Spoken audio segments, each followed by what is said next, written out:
shake, shake, shake, shaking like a leaf upon a tree.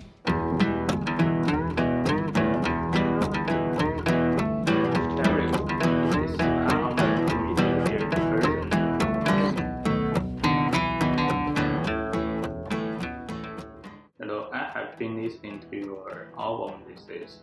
It really takes me back to Texas. Take me back to Texas. Yeah, man. Yeah. I have a question in my mind. What makes you produce your first blues country album while you're in China? Well, first of all, thanks for having me here today. And I definitely appreciate you listening to it and liking the album. My musical, it is kind of gradually grown from country to rock to blues, and the reason I wanted to produce an album here was because I had written a lot of music in 2018, 2019 that I really liked and I felt like reflected my real feelings, my life at the time, and so I felt like the music was as it should be then, you know, I liked it, and so I wanted to go ahead and put it together and hopefully send it out there for the world. Blues and country, I grew up on blues and country, so it's just something that's in my blood, blues and country, you know. 40 years is a very, very touching sound. Do you want to talk about it? I wrote 40 years right after my dad passed away in 2018, probably maybe 2 days after the funeral. I wrote that song. And sometimes it's best to write songs in those situations because you really are letting in the feelings around you that are around you. You're letting it in, and then you can bring it back out in a better way, I think. But 40 years is about my dad, and it basically reflects his life as a factory worker in the Midwest in the U.S., in Indiana, where I grew up. And he was in a band. He played on the weekends in bands, and so it reflects his life as a musician and a factory worker in the U.S. And then 40 years also is a statement on. I think in Western culture, especially, we leave the elderly alone a little too much when they're older because kids have left and they've moved away to take jobs or whatever. And the older people end up taking care of themselves in essence alone. It's a bit of an indictment on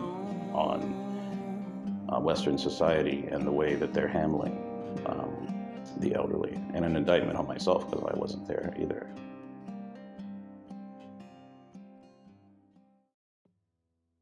So I can feel that your song has a real story behind it. Yeah. So if every song is a story, do you have any story you want to talk about in your album? Oh, they all have some sort of story. I mean, some of the stories are real from real life, and some of the stories are not as real, but they're stories that I know are out there. In Me is something that I remember from New York sounds, especially. My vision is not that good, so my hearing tends to be much more sharp, and to make up for the vision, right? So in New York, there were sounds I would hear a lot, and at the time I didn't think too much about it, but later on, those sounds kept coming up in my mind, and I wrote a song, In Me, which is the final song on the album, that is about the sounds of New York that I remember.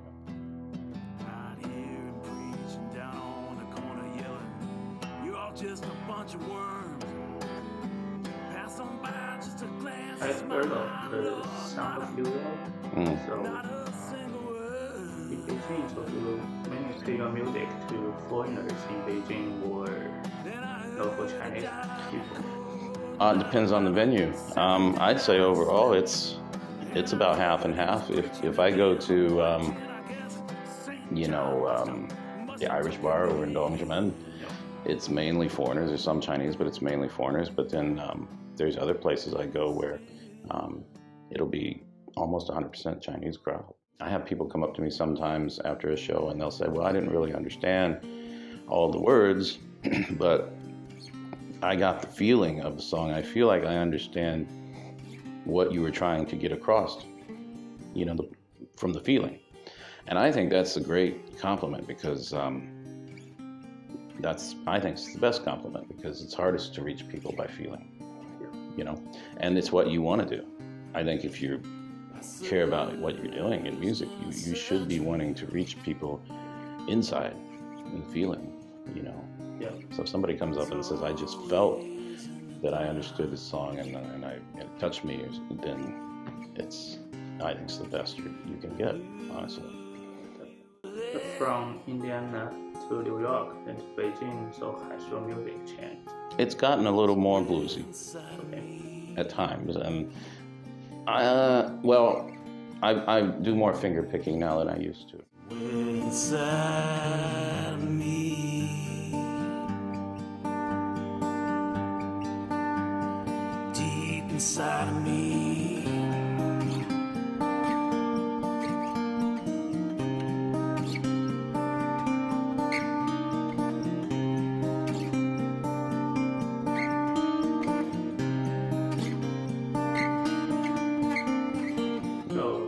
That change is because of location or because of your understanding your music? No, it's because of understanding the music. Okay. I think I'm almost a location neutral type of guy.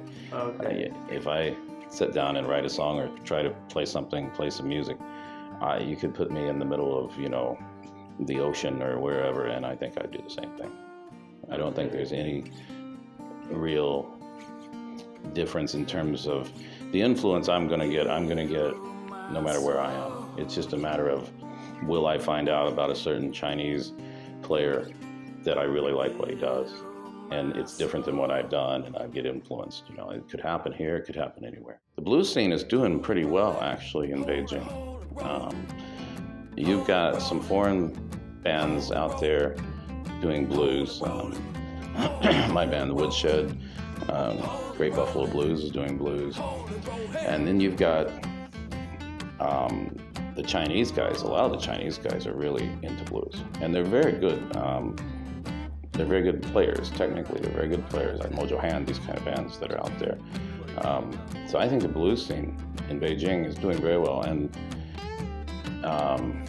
in the bigger cities, we've tried to spread it a little bit to some of the smaller areas. I went down to Shandong in 2019 and did a few shows down there, and in between the shows we would go to like the schools, the music schools for the young kids in like Liaocheng and what was the other one? Jinan, and just do like little blues classes, just things to kind of get them to where they're aware of the blues, and maybe you get one child that really likes it and start playing.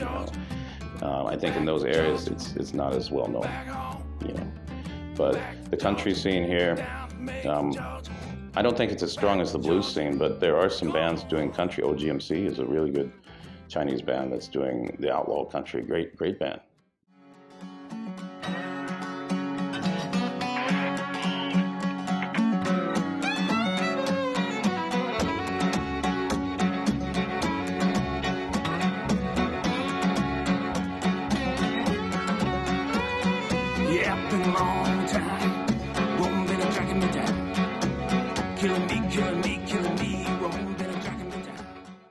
Have you ever taken any singing or songwriting lessons?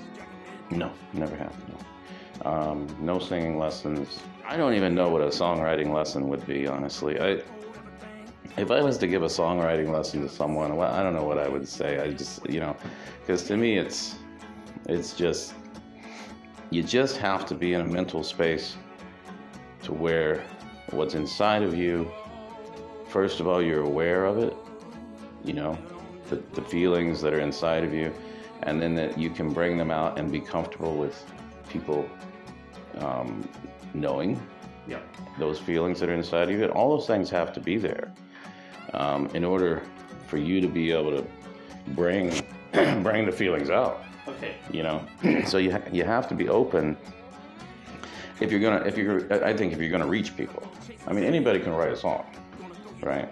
But if you're going to write a song that people can identify with and you're going to actually be able to reach them emotionally with it, it's just a matter of whether you inside are open, aware of yourself and able to bring it out and not afraid to bring it out and not embarrassed by anything. And, you know, that'd be my whole songwriting class right there. That's the whole semester right there. I mean, there's a lot of people walking around, they have a lot of feelings, but they don't know what they are. Using it as a vehicle. Do you think we can teach people to learn songwriting, to use music to bring themselves out? I personally, well, I guess every songwriting school and songwriting class is going to want me to get away.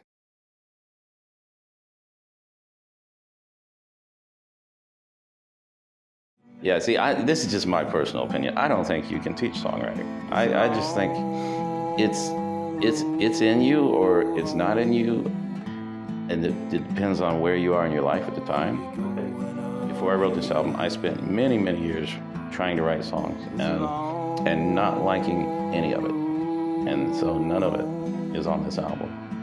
And it wasn't until a lot of things happened in my life, a lot of loss happened in my life, that I started being able to write songs that I was comfortable with, that I liked. And you hear a lot of that on this album, you know. So it kind of depends on the stage of life too. You can't really just say, well, this person, you know, doesn't have the ability to write a song, or you can't really say that. It's more about where they are in their life, how open they are to their feelings and to bringing those feelings out for the world to see, you know. I suppose there's techniques that people will tell you, but I think everybody's a little different. Like, I rarely sit down at a table with a pen and a piece of paper or on a computer or a phone. I rarely sit down and write the words to a song. And if I do, it probably won't come out the way I want. It generally happens, for instance, All on Death Row, which is on the album All on Death Row. I had this rhythm in my mind for 6 months. And then I really had it in my mind. I didn't have to record it. Well, then I did record it. I like on my notes on my phone, I just recorded it. That's it. And then I would just listen to the song, only the guitar rhythm, over and over when I was on the train or whatever. And in my head, words start coming to me. I'm not thinking about it. I'm not trying to. They're just coming. And that's when I have to write those down, because maybe they will escape if I don't, you know. And that's the outline of the song. I know that is the outline of the song. If they're just coming to me naturally, I'm just hearing the lyrics in my head, you know. And it's not all the lyrics, but it's the outline of the lyrics. And then I can fill in, you know, the gaps I can fill in, you know, as I go, just like I can refine the melody a little bit, you know. But that basis that I get from most of my songs does not come from the traditional sitting down and writing it down, or it just comes from what I'm hearing in my head. Everybody's different in songwriting. Okay. It's an extremely, you know, personal thing, and everybody has a different way of approaching it, a different way of doing it, and of course everybody's in a different inside, you know, nobody's really the same. And so I won't tell anybody don't take a class. I just personally myself, I don't have too much interest in it. So do you have any other words to say to your fans? Oh, well, thank you. I love you for coming out and actually listening to our songs when the Woodshed plays. We had a great show last Friday at Patty's where everybody was dancing, and that's what we like in the band. And for people come and listen to the album, I mean, I think the album, to be fair with the album, you really just need to listen to the whole album. And I know people, it takes time or whatever, but there's a lot of different, it's diverse. There's a lot of different, there's finger-picking songs, there's stomp blues in there, there's old Robert Johnson blues, you know, so you gotta really just give it a chance. Listen to it. But to the fans, thank you, and let's keep rocking and rolling and bluesing. When the night falls again, those stars are gonna watch over me. When the night falls again, those stars are gonna watch over me.